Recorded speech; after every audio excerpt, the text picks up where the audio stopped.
Hey, what's up, dum-dums? You don't know shit. Well, I'm here to tell you about shit. This is Halloween history. Today, we're talking about witches. Witches have been around, of course, for thousands of years, but the witches that we think of today come from a very specific time, and that, of course, is medieval Europe. You see, back then, if you were even slightly different, everybody blamed everything on you and wanted to kill you, just like today. So, of course, if you know that everyone's out to get you, you probably want to move, somewhere like into the woods, famously known as where witches would live. But they were literally just eccentric women who were trying to get away from society. Anything back then could get you labeled a witch, from mental illness to not going to church enough. That'll get you killed. And especially if you were a woman, since it was almost always exclusively women. Some of the myths about witches come from the dumbest fucking places. For example, the things that were known as the tools of witches were literally just common household objects. Witches kept cats around because they ate mice. The cauldron back then was in every household. It was basically just a stove. And your broom was a broom. It would be the equivalent today of someone saying that your eccentric aunt is a witch because she has a cat and has a microwave and uses a Swiffer. Witch trials happened all throughout medieval Europe and carried over on into the New World. The Salem witch trials literally just happened because a little girl was like, yeah, the lady's a witch, and everybody was like, oh, no shit. And they rounded up a bunch of people and killed them. Turns out it was just mass hysteria like the Satanic Panic and every other dumb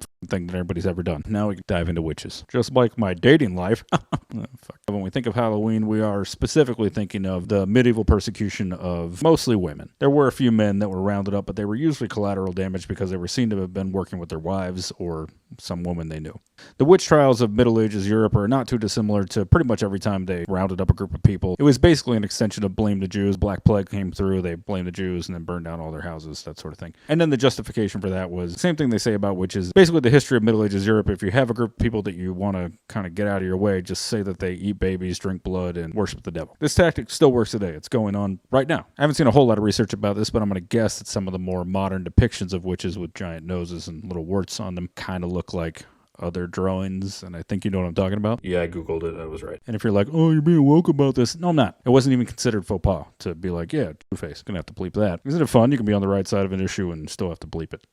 Anyway, going into the 19th and 20th century, we started to make witches sexier and trying to make things more provocative based. And now you got a bunch of white girls who tell you they can put a curse on you or whatever. They're pretty cool most of the time. When you really dive into what witchcraft is, basically it's do what thou will, but do no harm. Which in my estimation is one of the best things that you can say to someone if you're trying to have them practice any kind of spiritual belief. And that would be the ultimate irony, right? The group of people whose main tenet is to mind your business, minded their business and still were persecuted. Anyway, the moral of the story is don't blame everything on supernatural causes, don't be a fucking asshole, and mind your fucking business. If you like that, me and my two friends do a podcast called Reasonably Afraid. See you next time. Get fucked.